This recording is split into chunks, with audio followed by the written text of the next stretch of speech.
más grandes regalos de Dios para el hombre y la mujer es el matrimonio. El matrimonio es hermoso, pero el mundo sutilmente está distorsionando esta hermosura. Pero ¿cómo el mundo está distorsionando esta hermosura? Podríamos hablar de un montón de listas, pero en vez de comenzar a mencionar listas de las cosas que el mundo hace, quiero poner un ejemplo actual de cómo el mundo está distorsionando esta hermosura. El fin de semana pasado, el sábado pasado, las redes sociales se llenaron con comentarios acerca de esto, acerca de la boda real. Y muchos, cuando piensan en el hermoso del matrimonio, piensan en una boda así, una boda de cuentos de hadas, una boda de príncipes y princesas.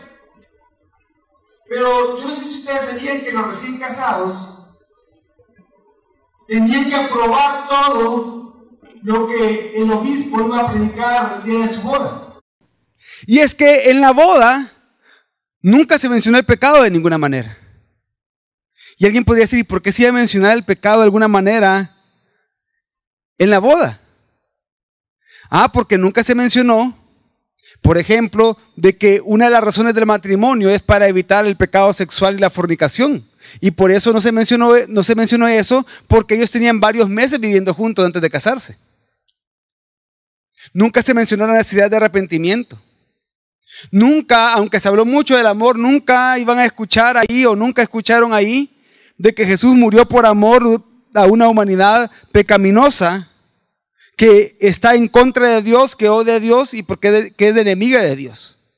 Pero que Dios extiende ese amor a esos pecadores por medio de Jesús. Lo que se escuchó allí fue un buen mensaje de un pseudo evangelio, en el que se escucharon algunas críticas políticas y sociales, pero las personas no escucharon el evangelio ahí. Fue un mensaje para sentirse bien. Un mensaje que fue predicado a aquellos oídos que tienen comezón de oír lo que ellos mismos desean oír. Y lo que el predicador hizo fue ir a lo seguro. No hacer sentir incómodo a nadie. Solo tocar la mano de los presentes para no molestarlos, solo como que pedirles permiso, voy a hablar. Pero para que puedan continuar con sus vidas como que si nunca hubieran escuchado ese mensaje. Y que continuaran pensando en lo buenos que ellos son. Allí se presentó un Cristo que no juzga. Un Cristo que aprueba el sexo antes del matrimonio. ¿Saben ustedes de que la liturgia anglicana que ellos siguieron fue una liturgia actualizada, llamada el libro de adoración? No siguieron lo que tradicionalmente tenían que haber seguido, que es el libro de oración común, sino que siguieron en la liturgia una actualización de este. ¿Por qué? Porque 7 años antes, en la boda del hermano de este príncipe, sí se siguió el libro de oración común, que habla acerca de que del pecado de la fornicación y que el matrimonio es por causa del pecado, que habla que el matrimonio es únicamente entre un hombre y una mujer, entre otras cosas más que se encuentran en la Biblia. Pero este obispo, quien está de acuerdo con el matrimonio homosexual, usó un lenguaje que suena evangélico, usó terminología que parece protestante, pero detrás de esas apariencias hay otro evangelio distinto al evangelio de Cristo. Él dijo que Dios es amor, pero no dijo que ese amor se manifestó muriendo por los pecadores. Dijo que Jesús inició un movimiento de amor, pero no dijo que Jesús es Dios encarnado que padeció la muerte que nosotros teníamos que padecer. Él dijo que el amor es poder, pero no dijo que amar significa morir a uno mismo, así como Jesucristo murió por nosotros.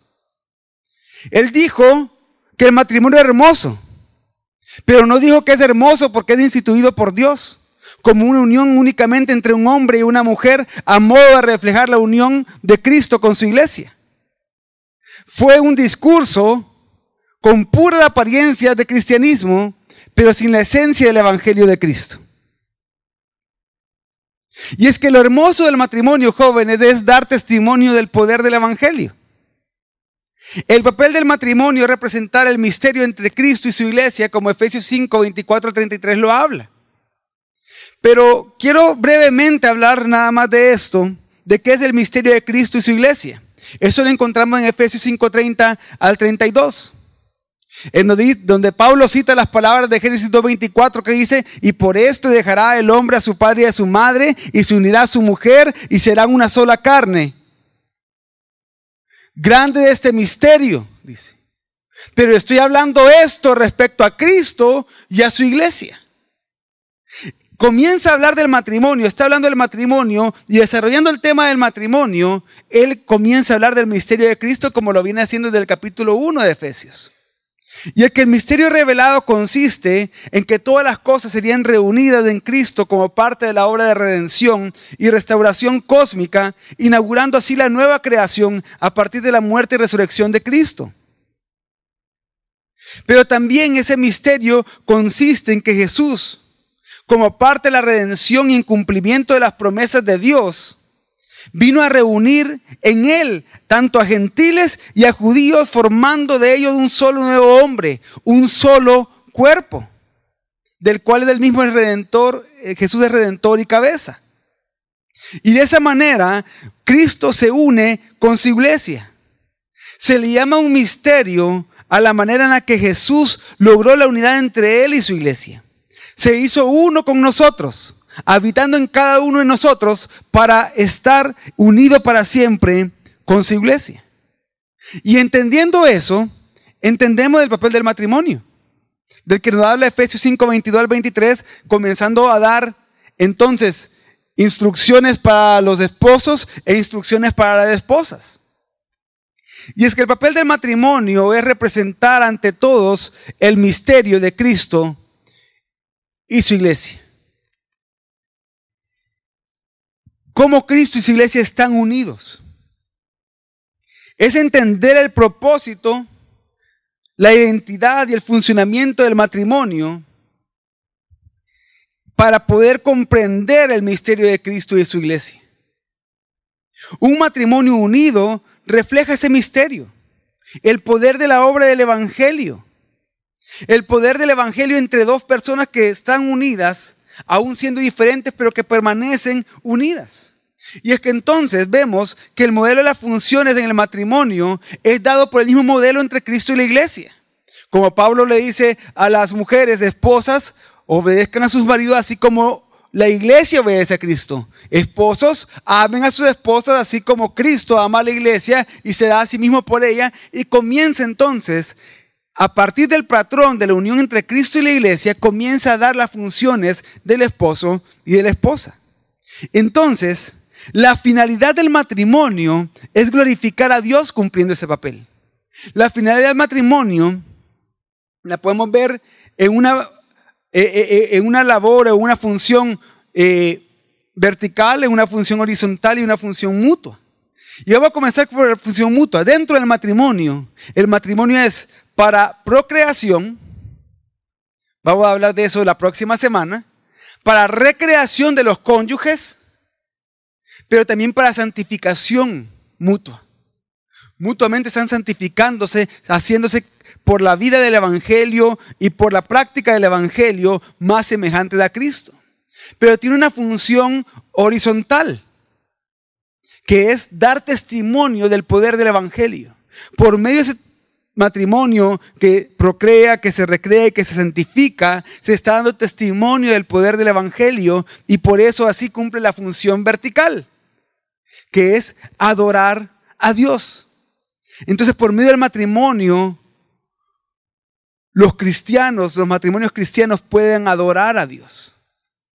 Y esto solo lo pueden cumplir los matrimonios cristianos. Representar a Cristo y la iglesia es una prerrogativa y un privilegio únicamente de los matrimonios cristianos. Y de eso vamos a hablar hoy. De eso vamos a estar hablando en el panel de lo hermoso del matrimonio, respondiendo las preguntas de cada uno de ustedes. Y por eso no quiero quitarle más tiempo al momento del panel, no quiero quitarle más tiempo a las preguntas que ustedes han hecho. De hecho, quiero ansiosamente saber qué preguntas han realizado. Así que voy a ir presentando uno por uno, o pareja por pareja, mejor dicho, a los panelistas que nos acompañan en esta noche. Vamos a comenzar por los que ustedes no conocen. Algunos de ustedes los conocen. Y quiero que puedan pasar adelante y lo puedan recibir con un fuerte aplauso al matrimonio Cristales. A Álvaro y a Susan.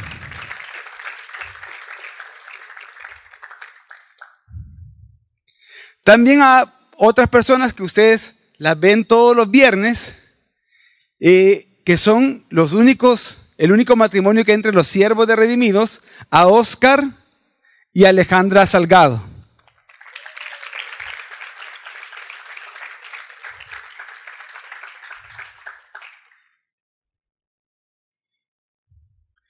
También reciban con un fuerte aplauso, a él ya todos lo conocen, a Pastor Sandoval y su esposa Carla.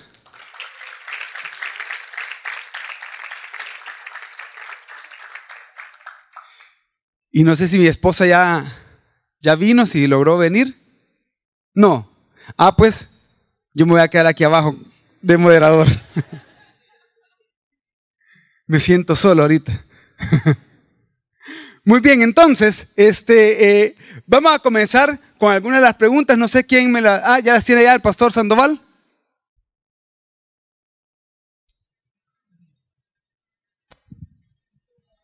Voy a comenzar por esta porque de hecho fueron bien específicos, ¿verdad, Oscar? ¿Cómo debe ser el cortejo bíblico? Y a la par nos pusieron urge respuesta. ¿Cómo debe ser el cortejo bíblico? Me imagino que lo han de haber generado en algún momento o cuando lo hablaron tanto del hombre hacia la mujer o viceversa. ¿Sí? ¿Qué pueden decir a eso, mis hermanos? ¿Cómo debe ser el cortejo bíblico? Oscarito, que hace un par de añitos hola. Pasó por eso. Pues sí. Bueno, creo que el cortejo bíblico, como aprendíamos también la semana pasada, tiene que tener un propósito que es el matrimonio, si no en realidad no fuera bíblico y no fuera diferente a lo que el mundo hace. Entonces,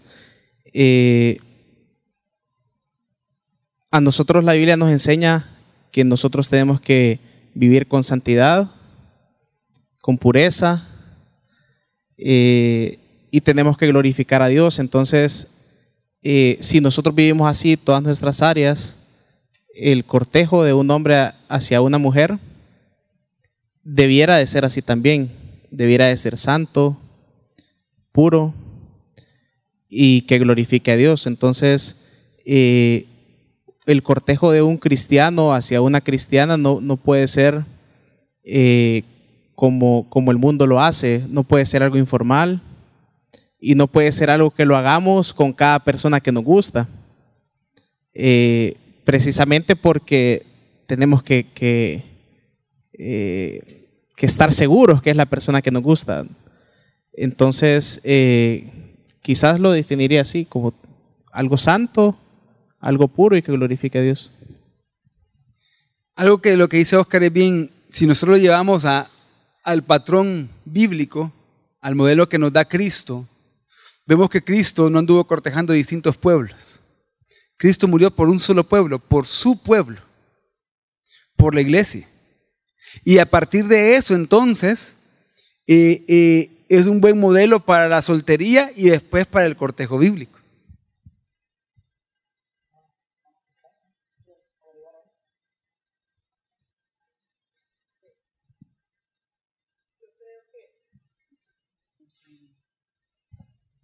Creo que es importante como mujer, y de verdad le hablo a las jóvenes, que yo realmente no tuve un cortejo bíblico, pues, o sea, nosotros tenemos 28 años de estar juntos, o sea, 28 años de estar juntos. 28 años. Pero, o sea, yo realmente no viví eso, pero yo creo que ustedes sí tienen la oportunidad de vivir un cortejo de esa forma, o sea, esperando en el Señor, confiando en la provisión de Él para que les entregue en sus manos al hombre que realmente Él ha destinado para sus vidas, pues, porque las mujeres somos más emocionales que los hombres, entonces de repente nos podemos entusiasmar, ¿verdad? Con unos ojitos bonitos, con cualquier cosa, hermanas, que de verdad a veces nos hacen que el piso se nos mueva, ¿verdad? O a mí no, ¿verdad? Pero a la soltera. Aclare, por favor. Pero sí, o sea, cuídense, hermanas, de verdad, confíen en que Dios realmente tiene un hombre que Él ha destinado para ustedes, pues cuídense de no estropear ese regalo que Dios ha preparado para ustedes. Guárdense para el matrimonio que va a honrar a Dios. Yo eso les recomendaría, pues, como madre también, ¿verdad? Con lo que está hablando ahorita Susan, y después de que dijeron que tiene 28 años de estar juntos, si ustedes no sabían, ellos tienen 3 hijos, el mayor de ellos ya está casado. Pero es bien interesante que después de 28 años de estar juntos, hay una pregunta que yo quiero hacerles y es para los 3, porque en diferentes consejerías que yo he tenido con parejas que se gustan y que quieren comenzar un cortejo bíblico, que no saben cómo hacerlo, o que de repente dicen yo quiero comprometerme, pero que tengo que esperar de aquí a 3 años para comprometerme, porque fíjese que tengo miedo por la provisión, por el aspecto económico, etcétera. Yo les contaba a ellos de que a veces yo me pongo a hacer cuentas con ellos, incluso cuánto ganas tú, cuánto ganas ahí, hacer un presupuesto para ver, o sea, cuál es el miedo entonces. Pero la pregunta que yo les quiero hacer es que si el factor económico es un impedimento para comenzar un cortejo bíblico, un compromiso bíblico que va encaminado a un matrimonio.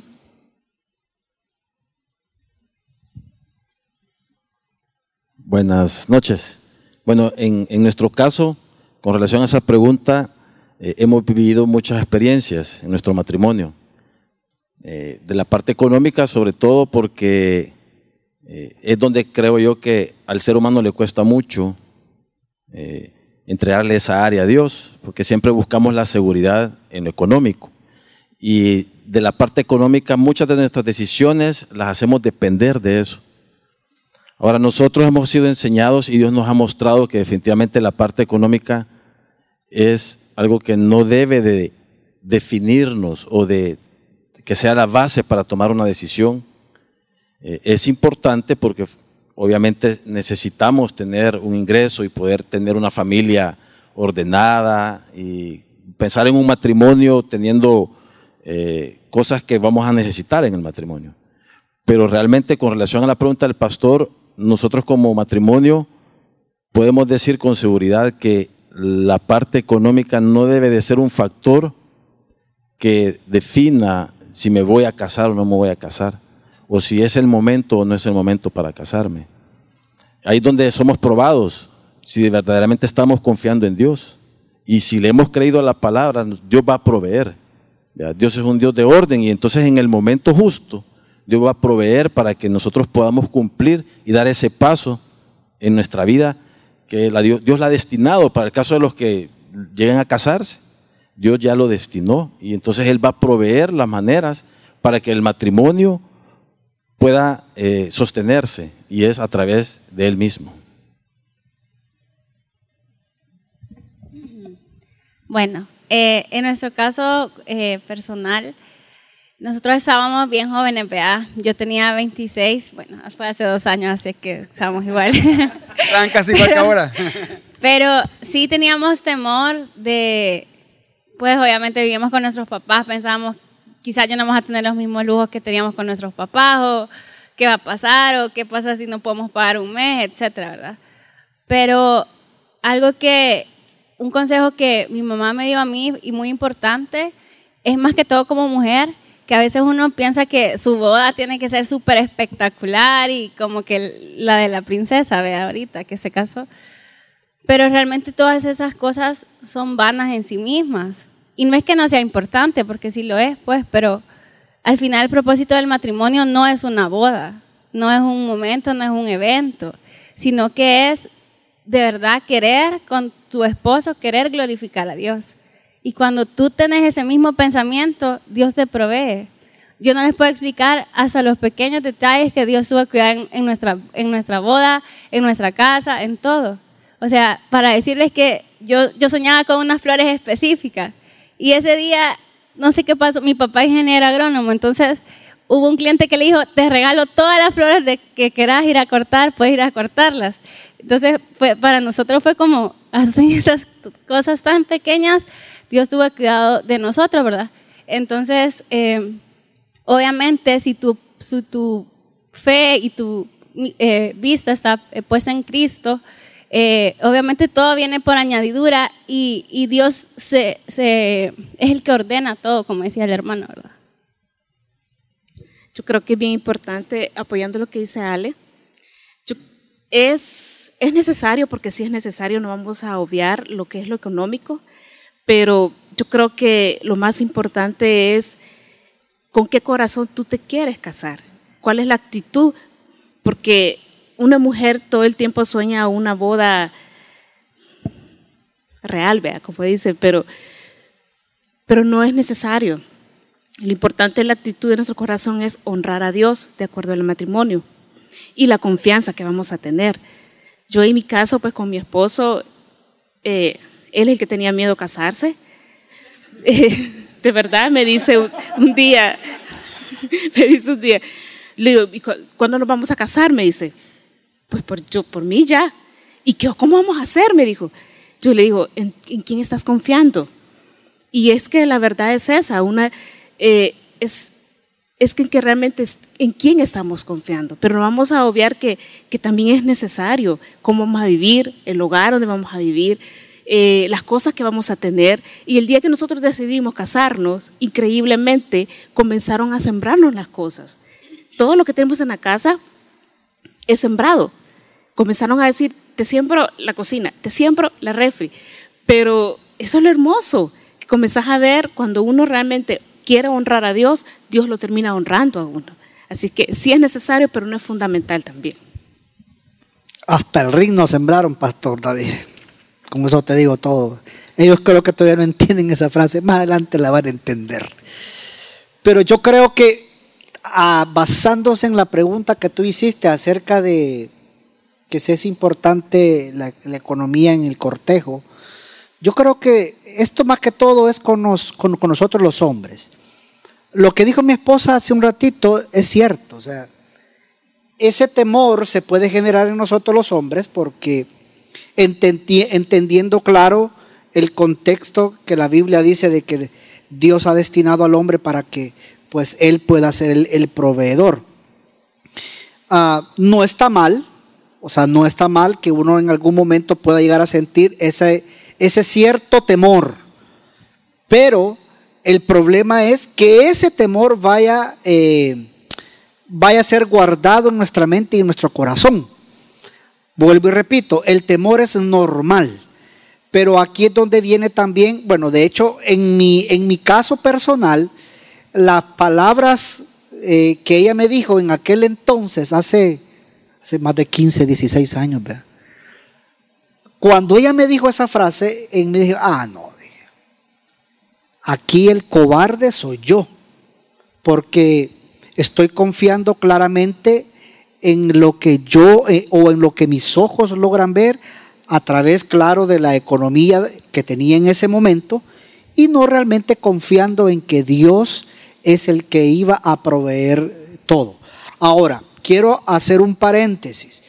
No significa entonces de que, como dije el sábado pasado, usted va a comenzar a meter currículum ahora en la noche y va a decir, no, como Dios va a proveer, vea, como yo escuché que dijeron que a uno les dio cocina, refri, no sé qué, entonces, pues démosle, mamadita, mira, ¿qué onda? ¿Cuándo nos casamos? O sea, tampoco es así, porque en esta parte es muy importante entender, creo que, no sé si los hermanos Cristales o creo que Oscar lo mencionaba, y es que saber específicamente tanto la mujer como el hombre, ¿verdad? Aquella pareja que Dios, estar seguro que es la que Dios te está dando a ti. Si es así, claro, da el paso tan importante, ¿verdad? Entonces yo creo que para resumir esa pregunta del pastor David, yo creo que no debemos enfocarnos, si bien es cierto, en la parte económica, debemos de confiar en Dios, y sobre todo nosotros los hombres cuando andamos en esa conquista, ¿verdad? No exagere, hombre. Mire, habían momentos, de verdad, había momentos que solo le llevaba una menta glacial a la que era mi novia en aquel entonces. No, de verdad, y no me da pena decirlo. Claro, había momentos que de repente alcanzaba para una enchilada de pollo. Bueno, está bien. Había momentos que alcanzaba para llevarla a la Pizza Hut. Pues gloria a Dios. Pero había momentos en que solamente la menta glacial. Mi amor, aquí está la menta glacial. Pero no nos enfoquemos en eso. Yo creo que eso es quizás no ni en segundo ni en tercer lugar en lo cual nosotros debemos de enfocarlo. Si usted de verdad, por la pregunta que se hacía al principio, por la urgencia de la pregunta que hacía al principio, si Dios le está permitiendo entrar en esta etapa, en primer lugar, gócese. Y en segundo lugar, cuídese, tomando en cuenta lo que los hermanos Salgado, la pareja Salgado decía con respecto a esa parte, tanto la pureza como la santidad, ¿verdad? ¿Qué otra pregunta tenés por ahí? Hay varias, pero hay una bien interesante. ¿Se puede casar 2 veces? Miren, una pregunta bastante interesante, bastante polémica. Me extraña que un joven la haya hecho, sinceramente. Para comenzar, por cualquier duda, la Biblia no permite la poligamia. Se los digo porque muchas personas se excusan en esto. Sí, pero el rey David y Salomón tuvieron no sé cuántas mujeres, pero no significa que es correcto. No significa que ese es el plan de Dios y la orden de Dios.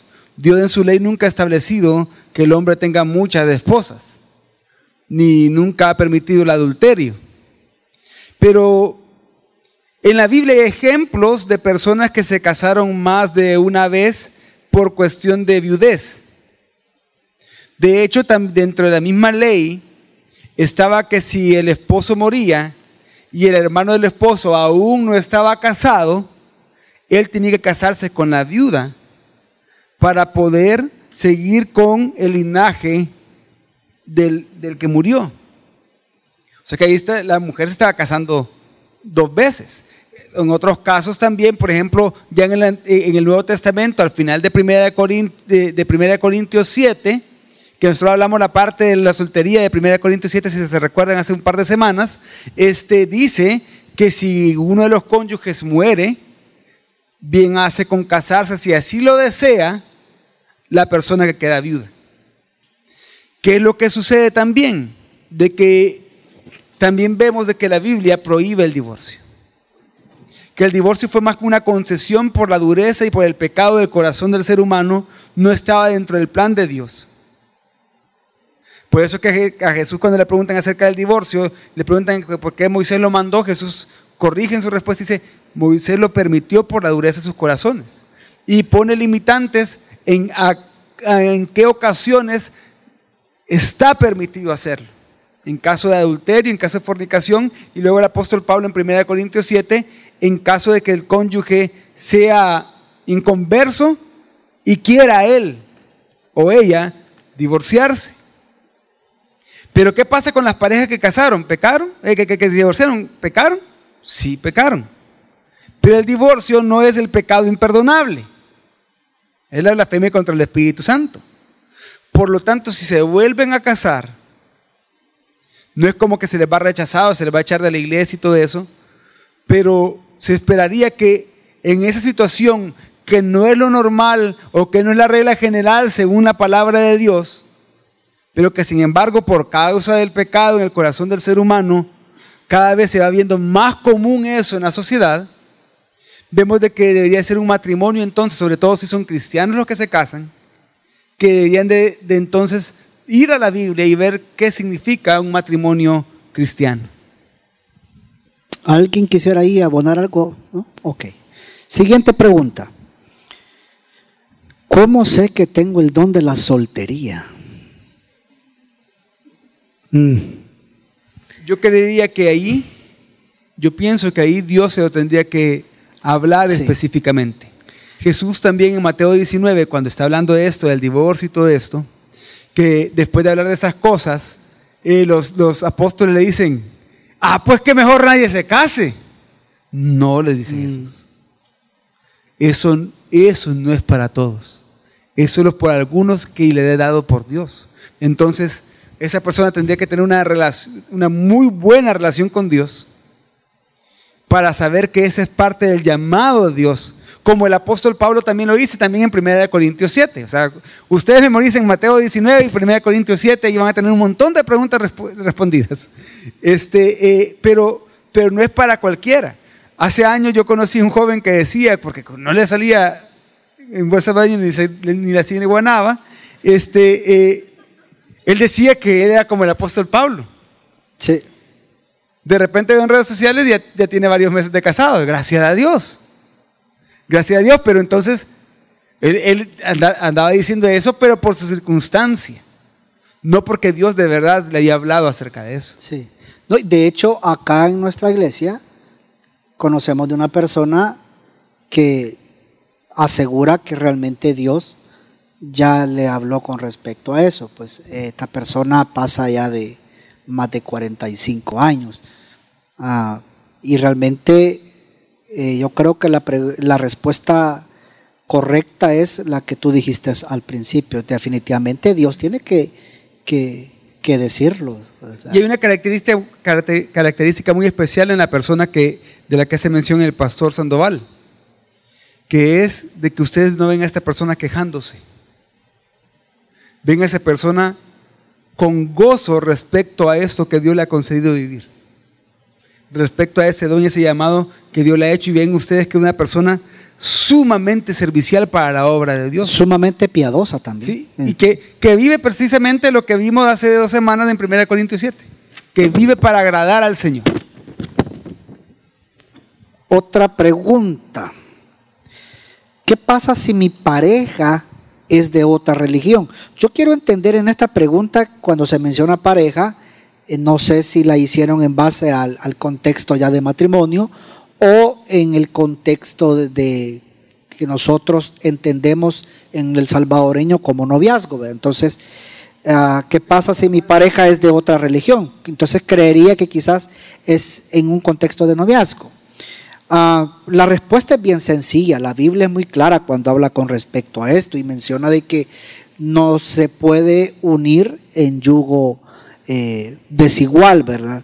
Y elegí esta pregunta porque hay en otras 2 páginas hay una pregunta bastante similar a esto.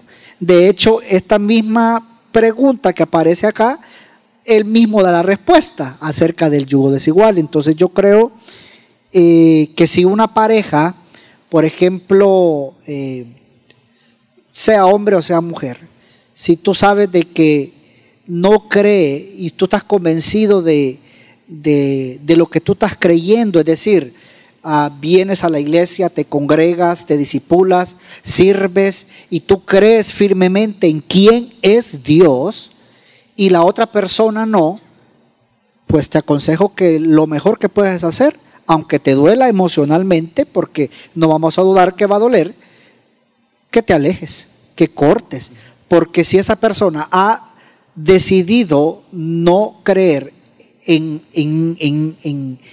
quien tú estás creyendo, lo mejor es que tú puedas separarte de esa persona. Y aquí me gustaría escuchar también ya sea el matrimonio Salgado, Cristales, en la experiencia que ustedes han tenido trabajando con matrimonios, en el caso del matrimonio Cristales, o de ustedes trabajando con jóvenes, si han visto casos de personas cristianas que se casan en yugo desigual y qué ha pasado en esos casos. Porque es bien importante también ver también cómo la palabra se cumple, ¿verdad?, respecto a eso. Sí, es un tema bien interesante porque de hecho conocemos no solo en las parejas que nosotros compartimos en el ministerio, sino hasta familiares, donde vemos en nuestra familia matrimonios que ha sucedido eso, que ha habido un casamiento y uno de ellos es cristiano y el otro no lo es. Entonces sí, definitivamente se cumple lo que la palabra dice, porque a raíz de esa situación, de esa diferencia que existe en la fe, no es un matrimonio que verdaderamente glorifique a Dios. Es todo lo contrario. Es decir, por un lado, el que es creyente se queja de que su cónyuge no quiere vivir como la palabra de Dios dice que debemos de vivir, no es obediente a la palabra. Y entonces, desde ahí nacen los problemas en la relación de ellos, de matrimonio, porque se casaron con la idea de que cuando nos casemos yo me voy a encargar de que él se convierta, ¿vea? Y que ya estando casado conmigo, él va a convertirse y entonces nuestro matrimonio va a ser completo. Pero ha sido todo lo contrario. Ha sido un desastre, porque la persona pensó que en él estaba el poder para convertir a su esposo o a su esposa, y no ha sido así. Entonces, eso se ve claramente lo que confirma la Escritura, ¿no? O sea, el que no debemos de casarnos en yugo desigual, porque no estamos glorificando a Dios al tomar una decisión de esa forma. En nuestra experiencia, quizás no aconsejando otros matrimonios, pero sí jóvenes que tienen una novia o un novio que no es cristiano, hay algo bien común, y lo mencionaba el hermano Álvaro, que la persona que es cristiana siempre mantiene la fe que su pareja se va a convertir. Pero él decía algo bien interesante, es que nosotros no podemos convertir a las personas. Nosotros podemos predicarles el evangelio, pero nosotros no somos el Espíritu Santo para redarguirlos a ellos de pecado y hacerlos nacer de nuevo. Entonces, lo que nosotros hemos aconsejado es que si estás en esa situación, entonces, bueno, evangeliza a la persona, pero si la persona en realidad no quiere nada con Dios, no cree en Jesús, o no escucha el mensaje del evangelio, entonces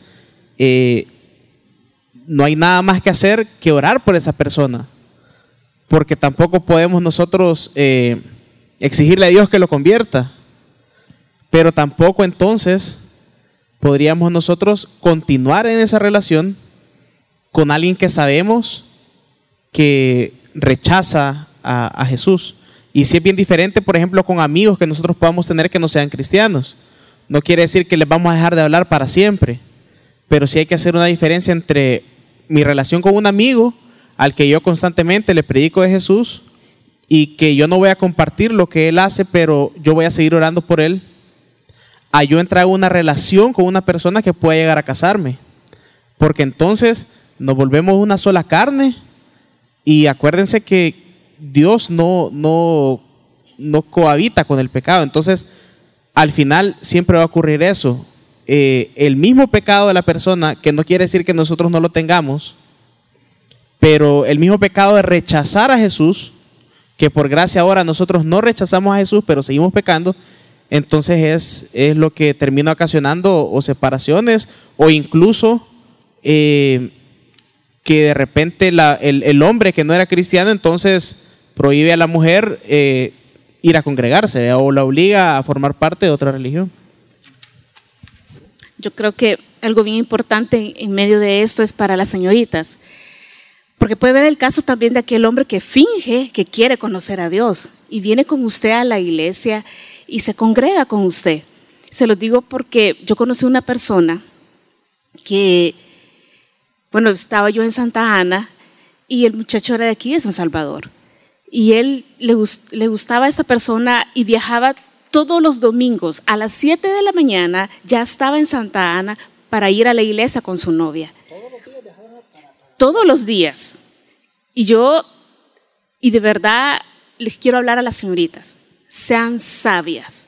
Solo del hecho porque el hombre la está acompañando o el muchacho la está acompañando a la iglesia, usted va a creer que de verdad quiere conocer a Dios. Y es que se casó con ella. ¿Y qué pasó al final? Solo se casó y las terminó sacando de la iglesia a los meses. Ya no fueron a la iglesia. Duraron 2 años casados y se divorciaron. Entonces, ojo con las señoritas. Aquí tienen que ser bien sabias con el hombre que ustedes quieren conocer. Recuerden que la palabra dice que por los frutos van a ser conocidos. Así es que no nos vayamos solo porque está viniendo a la iglesia y que estamos hablando el mismo idioma.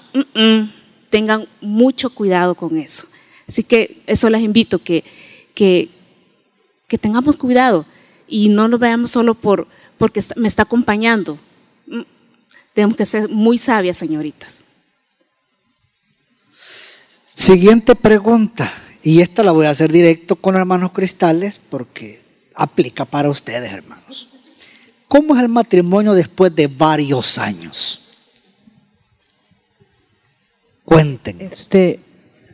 Bueno, nosotros hemos experimentado nuestro matrimonio, o sea, ya, como les contaba, tenemos 28 años, nosotros empezamos patas arriba, o sea, nada que ver con cristiano ni nada, pero sí hemos experimentado la diferencia de un matrimonio que no centra su vida matrimonial en Cristo y la diferencia que hay cuando sí se hace.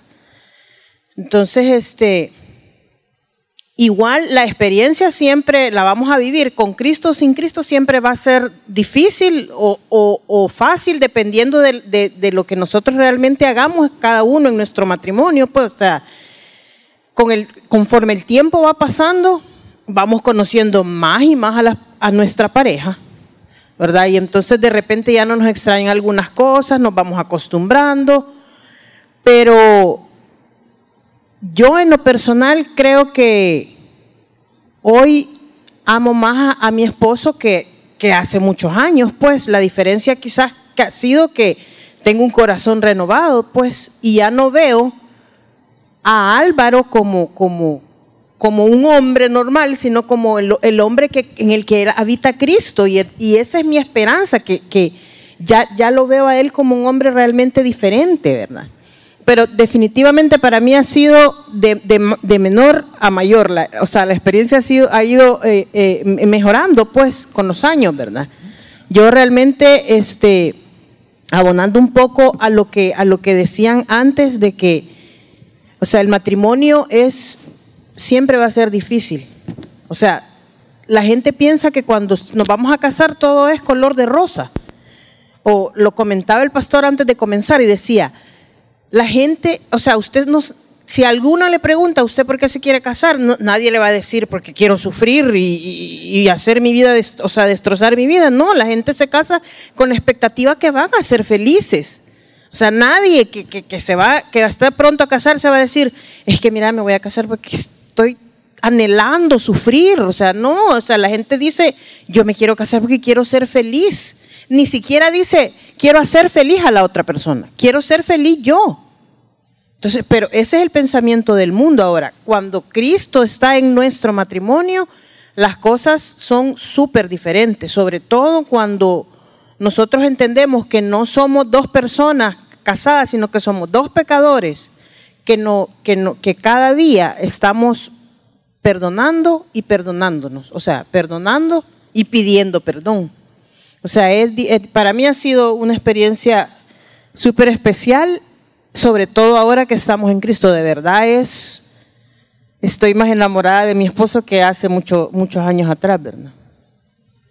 Ah, que echaban las mujeres.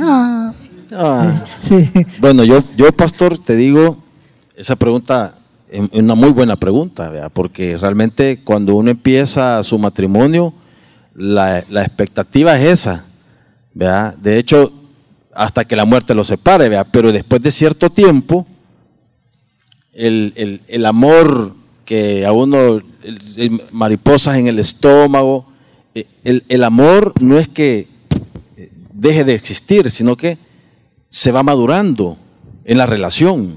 Y como dice mi esposa, a medida que uno va conociendo a su pareja, se va enamorando más. Ahora, nosotros como matrimonio cristiano, hoy puedo decir, hoy por hoy, que realmente con lo que Dios está haciendo en nuestras vidas, lo que nos ha mostrado en su palabra, definitivamente es lo más hermoso que puede experimentar el ser humano. Es una bendición de Dios, un matrimonio, viviéndolo como la palabra de Dios dice que debemos de vivirlo.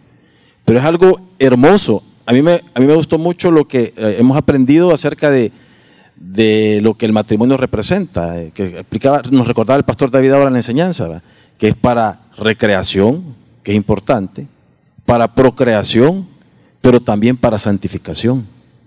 Y nosotros, por pura gracia de Dios, la recreación ya la habíamos experimentado desde que nos casamos, nos recreamos como matrimonio.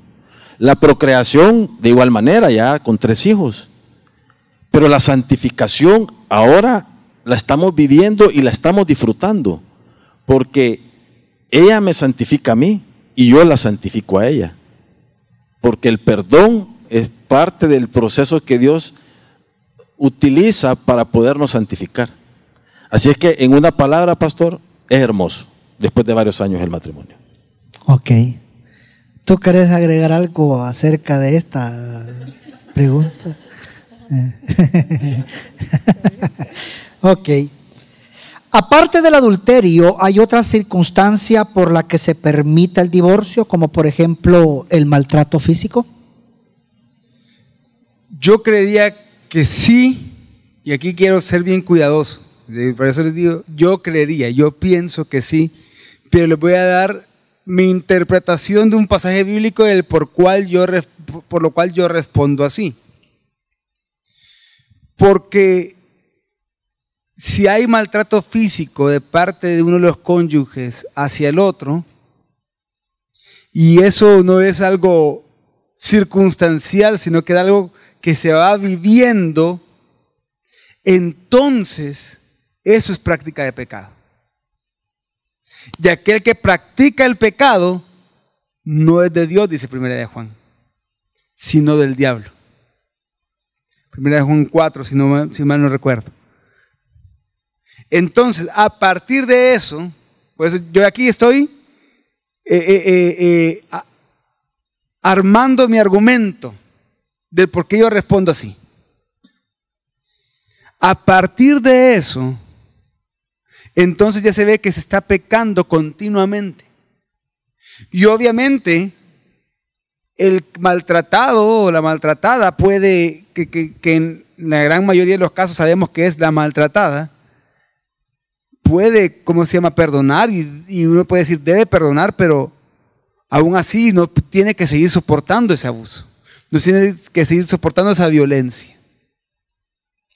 En ese caso, se podría aplicar el principio del que Pablo habla en 1 Corintios 7, de que si alguien tiene un cónyuge incrédulo y el incrédulo quiere seguir, está bien. Usted puede llegar a santificar a su esposo, es decir, por medio de la predicación del evangelio. Pero si esa persona está manifestando no seguir, entonces puede divorciarse. Pero por eso digo, el argumento que yo hago acá es que entonces si alguien está maltratando continuamente al otro, es práctica de pecado, y por lo tanto, aunque si llene la boca diciendo que es cristiano, no es para nada cristiano. No es cristiano. Y por lo tanto no tiene que seguir soportando el abuso, porque eso le puede llevar hasta la muerte, como casos que se ven frecuentemente. Y ante eso, obviamente no es el plan de Dios que el divorcio, pero es una situación, una circunstancia en la que hay concesiones respecto al mismo. No por eso significa que entonces al divorciarse se va a volver a casar inmediatamente, ¿verdad? Porque no es por eso que se separa, sino que es por el abuso recibido. Es la argumentación que yo hago respecto a eso, porque no hay un pasaje en la Biblia que sea claro acerca de un caso así. Sí. Aportando un poquito eso y recordando un caso de hace un par de años. De hecho, creo, sí, con mi esposa atendimos ese caso. donde esta persona, donde esta mujer nos enviaba aún la foto de cómo el esposo la dejaba después de la golpiza que le daba. Recuerdo que esas fotos que nos envió en esa ocasión eran ya la 5ª vez. Y ella me dijo, ya no soporto, ya tomé la decisión de decirle que se vaya de la casa. Y si él no se quiere ir de la casa, pues yo me voy. Estaré pecando, me dijo.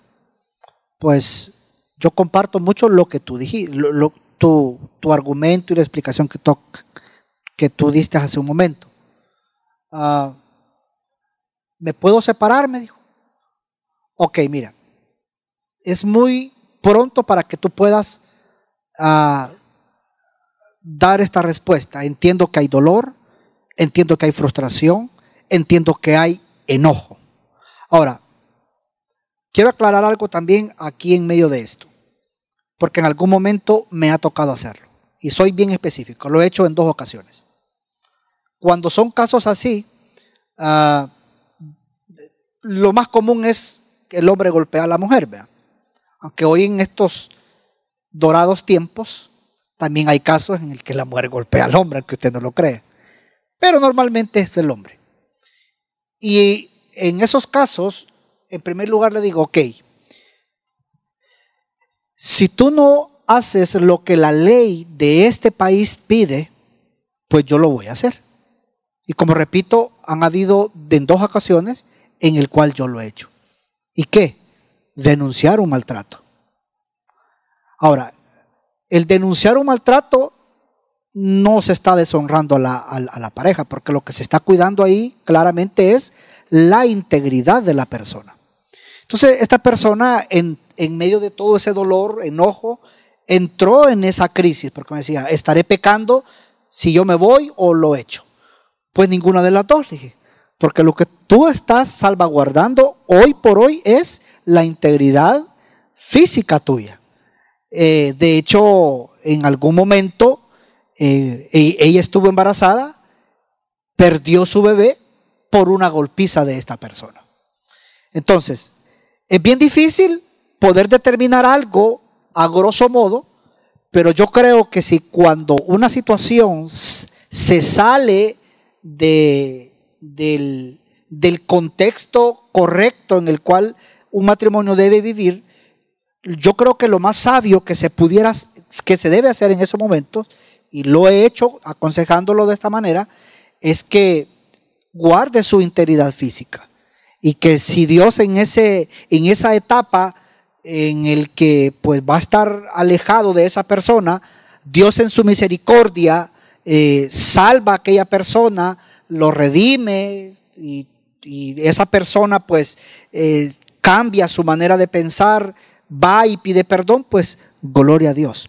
Pero si no, ella tiene que cuidar, en este caso, tomando el ejemplo, tiene que cuidar su integridad física, porque tampoco se va a quedar aguantando a que en este caso el hombre la mate. Y usted sabe que hoy por hoy, bueno, de hecho, hace unas semanas atrás han sido noticias tras noticias de personas, de hombres que han matado a la mujer. Entonces, yo creo que salvaguardando esto y agregando lo que decía el pastor David, para mí en lo personal es cuidar la integridad física de la persona.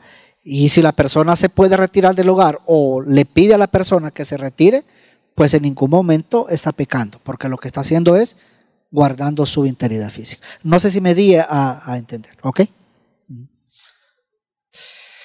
Yo creo que una última pregunta por el tiempo. ¿Es válido quedarse solo con el matrimonio civil? Aquí yo creo que habla bastante la motivación del corazón de por qué hacerlo así.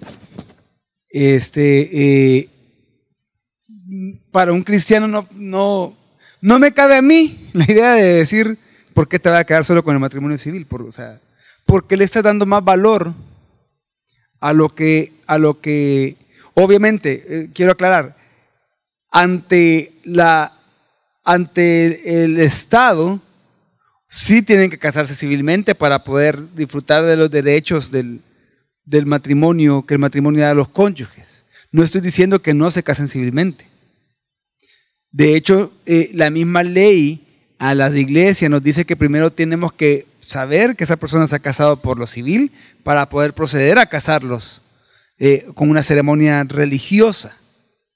Pero lo que representa la ceremonia religiosa es muy importante.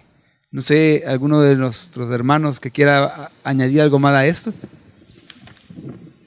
Bueno, de hecho nosotros cuando tomamos la decisión de casarnos, sí, efectivamente, lo hicimos por lo civil primero y después el religioso, ¿verdad? Pero para nosotros realmente el más especial fue el religioso. O sea, cuando con mi esposa en la iglesia tomamos la decisión de casarnos y pronunciamos el pacto de amor del matrimonio. Y curiosamente, la primera vez que nos casamos por lo civil, pasó un tiempo que según nosotros estábamos casados por lo civil, pero el abogado que nos casó, esto es como anécdota, el abogado que nos casó nunca llevó y presentó a la alcaldía la escritura, el protocolo. Entonces, a los años yo me di cuenta que mi esposa y yo no estábamos casados legalmente, porque en la alcaldía me tocó ir a sacar una partida de nacimiento para tramitar un pasaporte y no estaba marginada, no estábamos casados. Entonces, ¿y cómo hacíamos? Entonces nos tuvimos que casar otra vez con mi esposa, porque legalmente no estábamos casados y yo necesitaba salir del país, así es que tratamos de muchas formas, pero era imposible. Contarlo es un poco largo, pero al final encontramos un abogado que nos dijo, claro, o sea, si en la partida de matrimonio, de nacimiento, no estás casado, me decía, es que no estás casado, definitivamente. Y nosotros le explicamos a él, vea, porque el abogado que nos casó con el protocolo de un colega de él no tenía protocolo. Entonces, pues sí, nos hemos casado 2 veces con mi esposa, ¿ya? Así que como anécdota. Yo quisiera agregar a eso, yo realmente no creo yo que una persona, como dijo el pastor, una persona cristiana no quiera hacer o sea, la boda civil es como un requisito pues del Estado, pero realmente ese papel no es el que va a sostener tu matrimonio. O sea, quien realmente va a sostener es el pacto que tú hagas ante Dios, pues, y que lo haces como cuando presentamos a los niños y que hacemos un pacto ante nuestra iglesia local para decirle, yo me comprometo a ayudar a este niño a vivir en santidad. Pues lo mismo creo yo que una persona que realmente es cristiana, si algún novio de ustedes les dice, mira, solo nos vamos a casar por lo civil, mejor, o sea, piénsenlo bien, pues, porque realmente qué clase de compromiso es ese. O sea, no va a testificar ante la iglesia local en la que ustedes se congregan que él va a hacer un pacto con usted para santificarla y hacer lo que la palabra dice. Yo creo que para mí eso no tiene valor, pues, pienso yo, ¿verdad? O sea, sí tiene valor, pero solo en papeles, pero realmente el pacto está ante Dios, ¿verdad? Creo yo. ¿Usted, Sal? No, quizás puede ser por lo económico, lo que hablábamos anteriormente, ¿verdad? Quizás dicen, bueno, mejor solo por lo civil porque queremos una boda muy grande o algo, ¿verdad? Pero realmente la boda religiosa es tan importante porque, como decía la hermana, es donde tú, o sea, le decís a tu esposo lo que te comprometes delante de Dios. Y es ahí donde tú, cada vez que ya están en el día a día, te acordás del pacto que has hecho con Dios. Y te acordás de que tenés que honrar a tu esposa en el caso de las esposas. Y te acordás de lo que Dios, o sea, el compromiso que hiciste, no solo con Él, sino que ante muchas personas, con el Señor, ¿verdad? Y es bien lindo y bien especial. Y obviamente es algo que Dios también ha ordenado, ¿verdad? Entonces es súper importante que, no, por motivos económicos, por eso les decía, ¿verdad? Quizás una gran boda no es, sino que es un acto para glorificar a Dios en ese momento, para comprometerse los dos a glorificar como matrimonio desde un inicio, ¿verdad? Les voy a contar una anécdota. ¿Quieren oír una anécdota? ¿O no? Ale se va a acordar de esto, porque ella fue una de las testigos de mi matrimonio civil junto con César González. Algunos de ustedes lo conocen. ¿Saben ustedes que mi matrimonio civil de Lore y mío César y Ale vinieron mejor vestidos que Lori y yo. Porque nosotros era, aquí en la oficina de aquí atrás, solo vinieron ellos y nos leyeron la escritura y firmamos. Para nosotros era el trámite. Teníamos que hacerlo, sabemos la importancia de hacerlo, todo el requisito y por qué se dan esos requisitos. Pero nosotros, cabales, en la foto se veían mejor vestidos César y Ale que Lori y yo. Precisamente porque nuestro enfoque estaba en el testimonio que íbamos a dar frente a nuestra familia. A nadie invitamos al matrimonio civil nuestro, solo estaba el abogado y los testigos, y Lore y yo, únicamente. Con eso no digo que todos tienen que hacer esto, sino que es para que ustedes vean lo importante que debe de ser ese momento para dar testimonio, a un testimonio para aquellos, porque el matrimonio testifica el poder del evangelio. Y es una buena oportunidad para aquellos familiares o amigos que nunca han escuchado el evangelio, puedan escucharlo a partir de ahí y puedan verlo vivido o verlo cómo se está viviendo a través del matrimonio, de la pareja a la que fueron a la boda, ¿verdad? Yo quiero hacer una última pregunta por el tiempo, es bien importante, y aunque nos tardemos un poquito más, pero es necesaria. Nosotros estamos hablando con el matrimonio Cristales, y es que hay muchas personas que dicen, es que mira, yo he visto cuánto fulano o sultano, o mis papás, o mis tíos, o quien sea, ha sufrido en el matrimonio. En el matrimonio cristiano también se sufre de diferentes maneras, por diferentes situaciones. Pero la pregunta que yo quiero hacer, ¿hay manera de ver lo hermoso del matrimonio cristiano aún en medio del sufrimiento o a pesar del sufrimiento? Quien quiera contestar. Y si quieren contestar las tres parejas, pues mucho mejor. Yo creo que uno puede ver lo hermoso del matrimonio cristiano aún en medio del sufrimiento, que el sufrimiento puede ser por algo económico, por alguna enfermedad o algo laboral, no sé, cualquier cosa. Pero se puede ver de la misma manera en la que ustedes, como jóvenes, ven lo maravilloso de tener a Jesús en sus vidas. Es exactamente lo mismo. ¿Por qué? Porque así como a ustedes ahorita, en su soltería, Dios los ha sostenido, entonces así los va a sostener también en su matrimonio. Nosotros nos casamos sin tener, nos comprometimos sin tener nada. De hecho, ya todos contaron su anécdota, hoy voy a contar la mía. Yo le dije a Ale, mira, ya comencé a trabajar, entonces nos vamos a casar. Y ella, estábamos hablando por teléfono, ¿vea? Cada uno en su casa y todo. Y ella me dijo, no, que no sé qué, y es que muy poco tiempo. Entonces yo le dije, mira, yo ya estoy seguro, pero si vos no estás seguro, entonces mañana nos reunimos a tal hora y cortamos entonces. Porque yo me voy a casar, o sea, yo ya estoy listo para casarme, pero si vos no estás seguro, entonces cortamos porque ya no tiene caso. Pero era porque no teníamos nada. Pero sí, nada, ni siquiera el corbatín que me puse para ese día tenía. Pero aún en eso, y que se los digo que era, yo estaba afligido, ¿verdad? ¿Cómo íbamos a hacer? O sea, bueno, me voy a llevar esta hielera y ahí vamos a tenerlo de refri o algo así. Tenía un colchón inflable que había dejado David en la casa. Entonces, ni siquiera motor teníamos para inflar el colchón, ¿verdad? Pero comenzamos a ver, aún en eso, la provisión del Señor. Nosotros para las cosas que tenemos en la casa gastamos $42 y algo nada más, porque todos nos lo regalaron. Y éramos tan aprovechados, vea, que hasta cuando nos iban a regalar les decíamos que lo metieran al club de bodas para que nos dieran el cashback, vea, después. Entonces con eso compramos lo último, que fue la secadora, y solo faltaban $42 y algo, vea. Y eso fue lo único que gastamos nosotros. Pero así pasa también en otras circunstancias. Ahora comentamos en un discipulado que puede ser de que hayan meses en los que tengas para hacer algo, para salir, para comprar algo, y puede ser en los que no tengas. Porque de repente te enfermas y te tocó gastar en eso, o de repente se te acabó la batería del carro y tenés que comprar otra, cualquier cosa. Pero aún en esas cosas, Dios nos sostiene, así como a ustedes los ha sostenido, así como a todos nosotros nos ha sostenido Dios. Entonces así es en el matrimonio.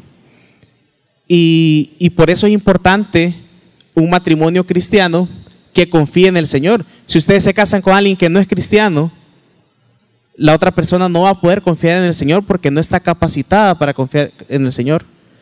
Entonces, el sufrimiento que pueda haber, la angustia de que ya tenés que pagar este recibo, o tenés que pagar la casa, o te enfermaste, al final, de una manera u otra que no se los puedo explicar, el Señor siempre provee. De cualquier manera, de la manera en la que menos se lo esperen, aunque no sea algo sobrenatural, no piensen que les aparece dinero o algo así. Dios pone una persona que te provee para que nosotros le demos gloria y demos testimonio precisamente de eso, de que Dios nos sostiene nosotros como matrimonio cristiano. El sufrimiento en nosotros ha sido tan importante porque nos ha hecho crecer, nos ha hecho madurar. Vamos ya para 14 años de casados, y en medio de ese sufrimiento hemos podido ver y a la vez aprender y a depender de Dios.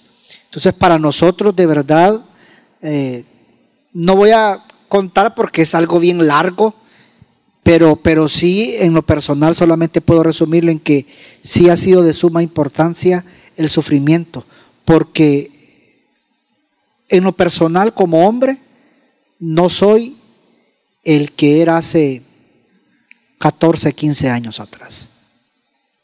Y yo creo que igual tú, ¿verdad? Sí, yo creo que el sufrimiento es necesario en el matrimonio. Porque solo en el sufrimiento uno puede ver la obra de Cristo en cada uno de nosotros. En medio del sufrimiento te hace recordar la obra redentora cada día de Cristo Jesús en nosotros. En medio del sufrimiento nos hace recordar que somos pecadores y que necesitamos a Cristo como pareja. En medio del sufrimiento es necesario la cruz de Cristo cada día, porque solo así podemos madurar y podemos ver a Cristo Jesús. Así que el sufrimiento en el matrimonio es necesario para la madurez y para que juntos, agarrados de la mano, podamos seguir glorificando a Cristo Jesús, porque separados no lo podemos hacer. Así que es una bendición el sufrimiento dentro del matrimonio. Yo agregaría que el sufrimiento es necesario y es importante, porque podemos ver a través del sufrimiento la gloria de Dios en el matrimonio. Y quiero aclarar y ampliar un poquito esto. Nosotros como matrimonio hemos sufrido. No es que no vamos a sufrir o pare de sufrir, ¿verdad? Hemos sufrido. Y una de las cosas por las cuales se sufre mucho en el matrimonio, y en el caso de nosotros nos ha pasado, es en la parte sentimental, en lo emocional. Cuando somos heridos, ¿verdad? Ya sea que hay una mentira en el matrimonio, o que ha habido un maltrato verbal hacia el cónyuge, porque somos pecadores y en algún momento hemos cometido el pecado de ver de menos. Yo he visto de menos a mi esposa o la he tratado mal, y eso es doloroso para ella.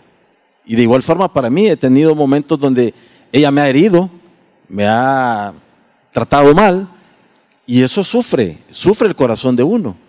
Pero lo hermoso de eso, y es lo que nosotros experimentamos todos los días, es que después del sufrimiento, cómo Dios ha restaurado nuestros corazones, ha sido a través del perdón. Cuando nosotros, como decía Carla, vamos a la cruz y decimos a nuestro cónyuge, perdóname, mi amor. Y después de haber hecho esa obra de pedir perdón, Dios se glorifica, y de ahí viene un gozo en nuestra vida. Y eso ha fortalecido mucho nuestra relación, porque ya nos vemos como como lo que realmente somos, dos pecadores que hemos sido perdonados. Y entonces podemos perdonar y podemos pedir perdón como matrimonio. Miren, es tan importante el sufrimiento en el matrimonio cristiano que sin sufrimiento no existiría matrimonio cristiano. Sin el sufrimiento de Cristo, su entrega, su muerte y después su resurrección, no estaríamos hablando ni siquiera de matrimonio cristiano porque no hubiera ni cristianismo mismo. Y el sufrimiento en el matrimonio puede venir por causa del pecado, por causa de enfermedad, por causa de crisis económica, por causa de la muerte de algún ser querido, alguno de los hijos. Pero al final siempre es sostenido por el Evangelio y siempre es sostenido por Cristo.